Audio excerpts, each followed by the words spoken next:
once I get in the playoff bunker, not many of them rise to the level that I can really address them in detail. You know, we talked a little bit about Ime Udoka to Houston and Nick Nurse being parting ways with the Raptors, but some coaching changes you need to pause and take a breath and figure out what happened and figure out what's going to happen. And when the team with the best player in the world, who's up for a contract extension in September, who has a potential outgoing free agent in Chris Middleton, another outgoing free agent in Brook Lopez, their second best player who kind of went haywire on offense again in the playoffs, Drew Holiday, who brings it on defense all the time and had to guard Jimmy Butler. So I forgive it a little bit, a lot bit. He's up for an extension in the middle of the next season. And that team fired Mike Budenholzer after a 5-year tenure that included the Milwaukee Bucks' first NBA title in 50 years. That's a big deal. It's a big deal for all the reasons I just outlined. It's a big deal because this is Giannis's team.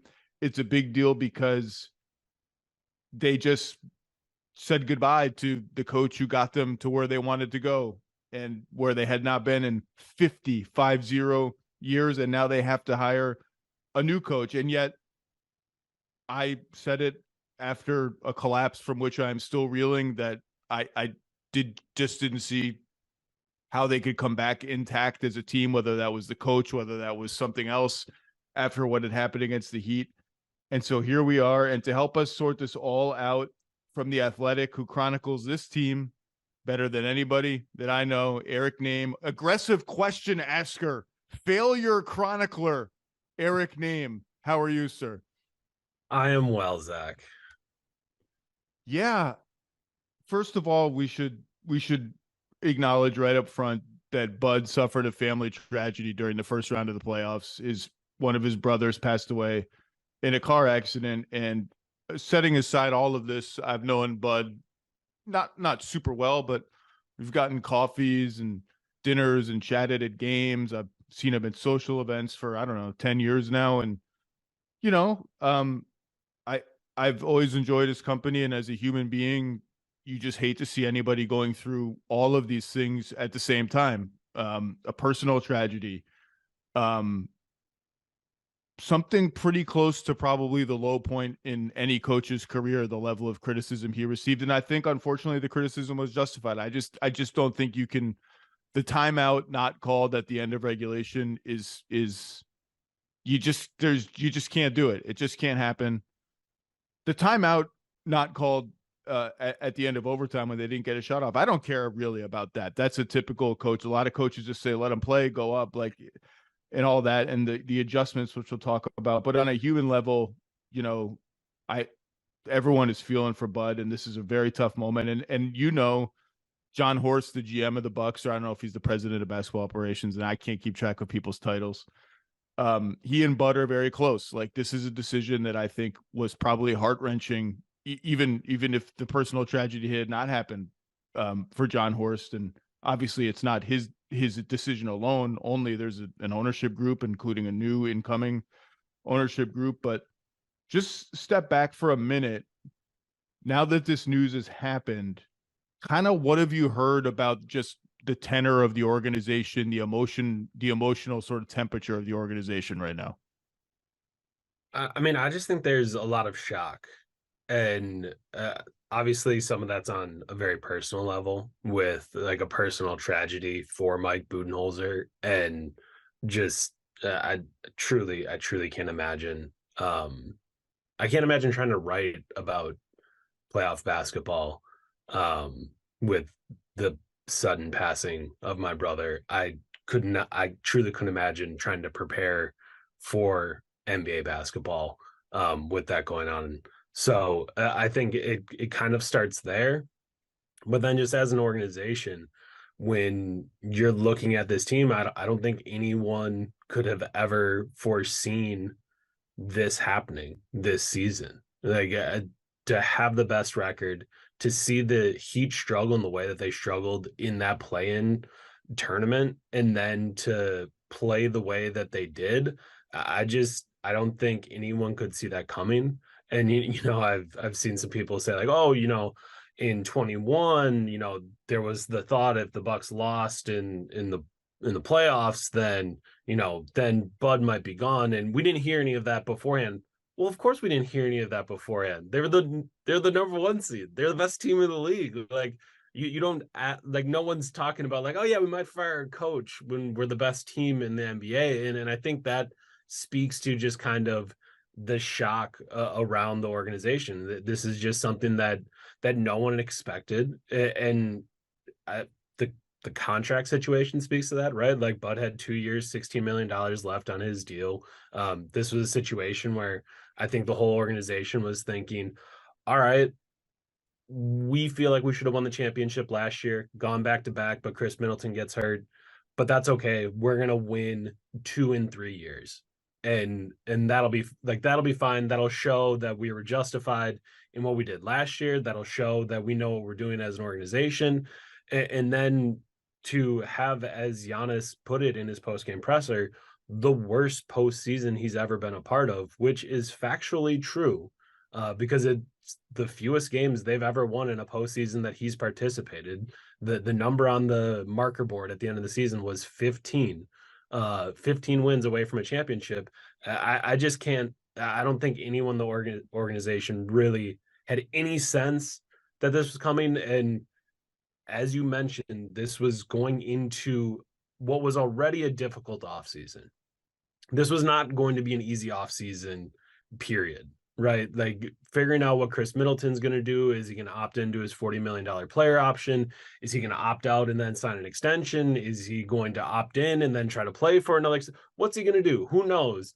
That was going to be a big question because the repeater tax is here. And the Milwaukee Bucks are going to have to deal with that if Chris Middleton sticks around. And on top of that, Brooke Lopez just put together. I didn't have a vote this year, but I know a guy that's on a whole bunch of all defensive teams at center. This is, I'm guessing, he's going to get an all defensive nod. And obviously he finished in the top for defensive player of the year as well. So like he's there.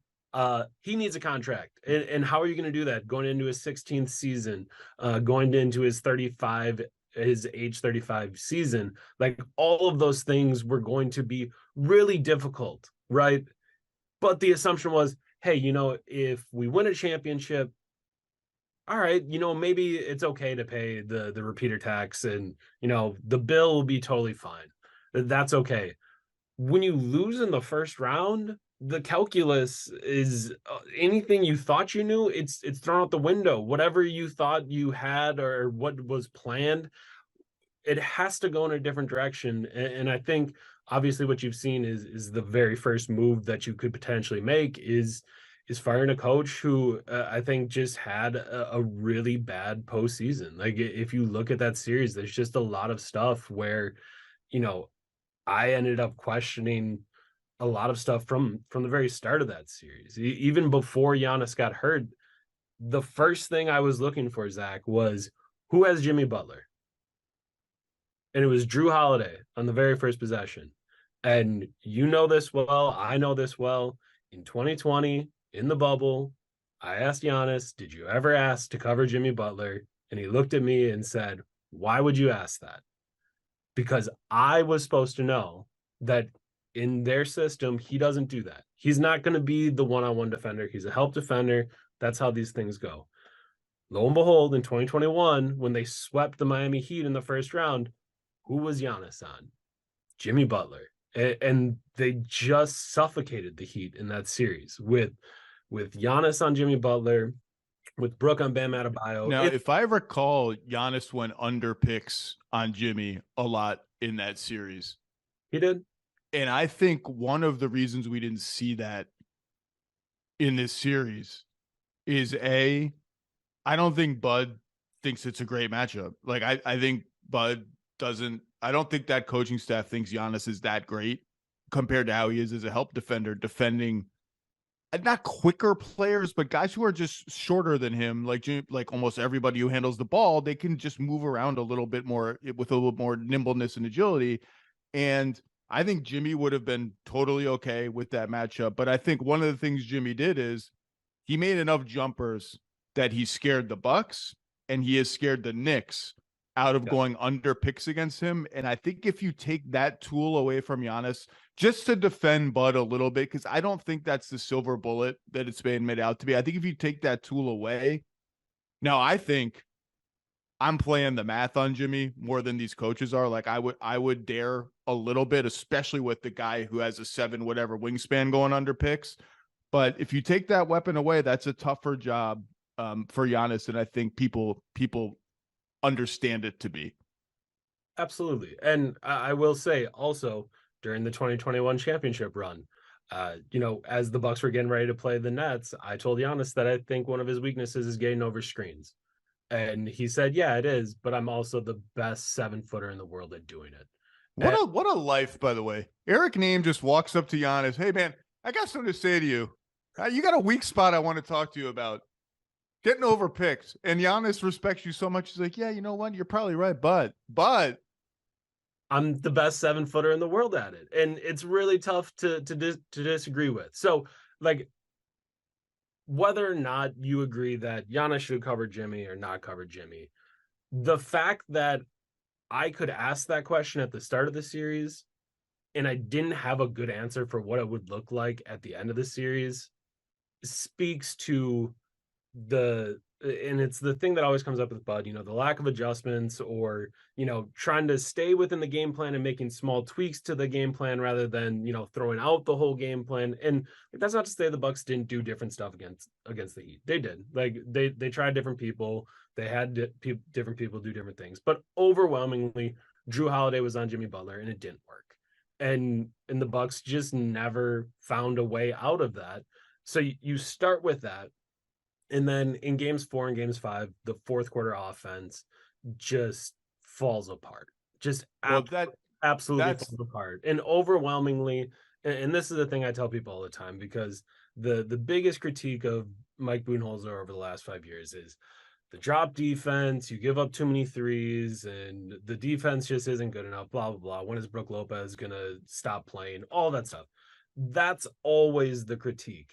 And the thing I always try to tell people is the reason why they've been losing these series, anytime they've gotten upset, is the offense isn't good enough. The half-court offense. That's it. They just can't find their way out of the mud. And that happened again in the fourth quarter of game 4 and in the fourth quarter of game 5. They blow a 14-point lead and a 16-point lead because they just can't score. And that's, if you're talking about like, how does it build up to the point where eventually you're going to fire Mike Budenholzer, has the greatest win percentage in Milwaukee Bucks coaching history, has more playoff wins across the last 5 seasons than any other coach in the NBA. Like all those things. How do you build up to that point? I think the fact that that was a problem that was not fixed again 5 years in, that's what you're looking at. To me, that's where, like, if you're trying to figure out how this happens, sure, the adjustments and stuff like that people want to talk about is fine, but they just never found their way to finding consistent, regular half-court offense in the games when it really mattered. And maybe that speaks to their talent, maybe that speaks to their personnel, but overwhelmingly, that's the question that's gone unanswered, and it's gone unanswered for 5 years. Even when they won the title in 2021, if you look at the numbers series by series, so you mentioned the rumblings that Bud would have gotten fired had they lost that Nets series in the second round. Those rumblings were real and they were out there and everybody heard them. Yep. And you mentioned how there weren't those rumblings this season. The difference is they won the title in 2021. And let's just stop there for a second. We could sit here and talk about all the stuff that we disagreed with Bud. They won the championship. You could never take it away from him ever. And let's credit him further. He walked in the door and he tore down all the stuff that Jason Kidd was doing wrong.